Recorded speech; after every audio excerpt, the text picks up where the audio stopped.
about the gross anatomy of a typical long bone. So what makes up the bone? We will check the long bone. Like think about a tibia, femur, humerus, ulna, or radius, because these are the ones that we have to cover. So this is how a long bone would look like.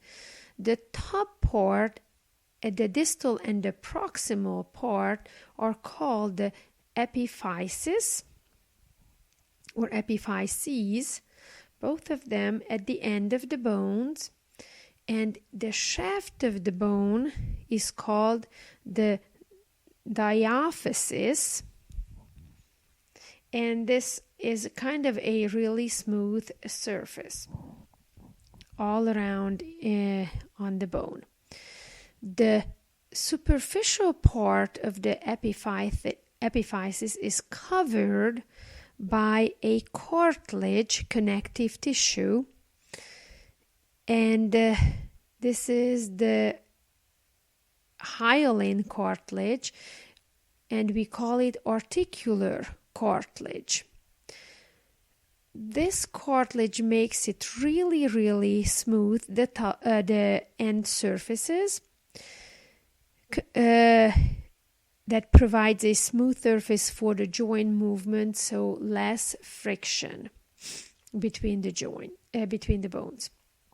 The red ones, what I drew, it's a little bit superficial from the diaphysis, so it's called the periosteum. Peri means around, and os, that means bone, so it's around the bone. It's a connective tissue and contains bone cells.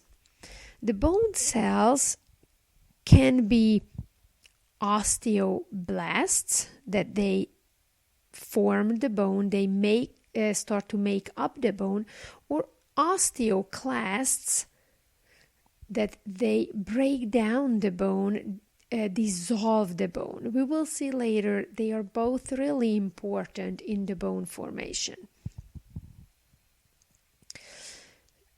The periosteum also has some fibrous, it's a fibrous membrane that contains fibers that penetrate deep into the bone tissue. They are the perforating fibers, or called the Sharp's fibers, after the anatomist who found that on the bone. Blood vessels pass and penetrate the periosteum and the bone tissue to get into the inside of the bone, as well as the nerves from the body.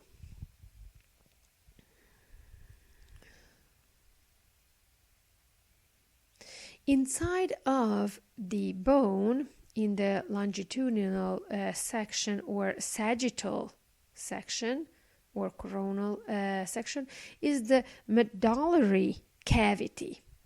The medullary cavity is a cavity inside of the shaft that contains yellow bone marrow in adults.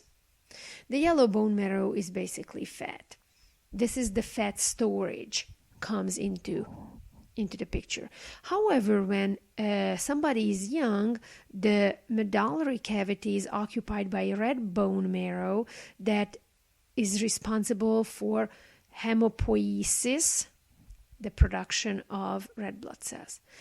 These lines that separate the epiphysis from the diaphysis is the epiphyseal plate or slash line. Depending on the age of the organism, the young people have epiphyseal plate where the growth for the long bones take place, and epiphyseal line is when there's no more growth for elderly. It's only a slightly line.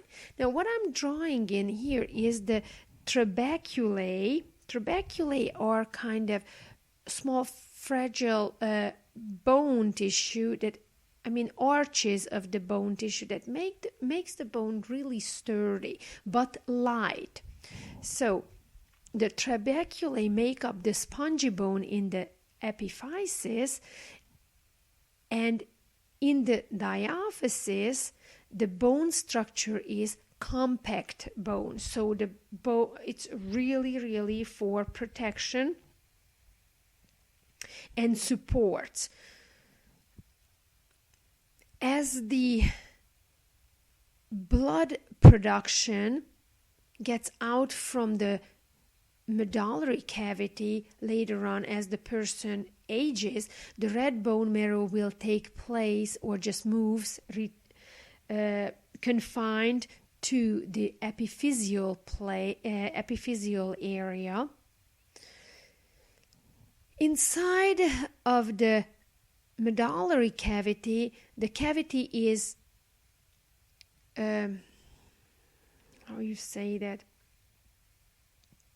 lined by endosteum inside of the bone. And as endosteum not only covers the medullary cavity but as well as the trabeculae in the epiphysis areas. Again, the endosteum contains blood cells, osteoblasts, as well as osteoclasts. Now, as the bone grows in diameter on its external surface, it is constantly being broken down inside of the inner surface. So the thickness pretty much relatively stays the same all the way along as the bone growth. So here is the endosteum that lines the trabeculae to this delicate structure that is really kind of sturdy. That's the end for now.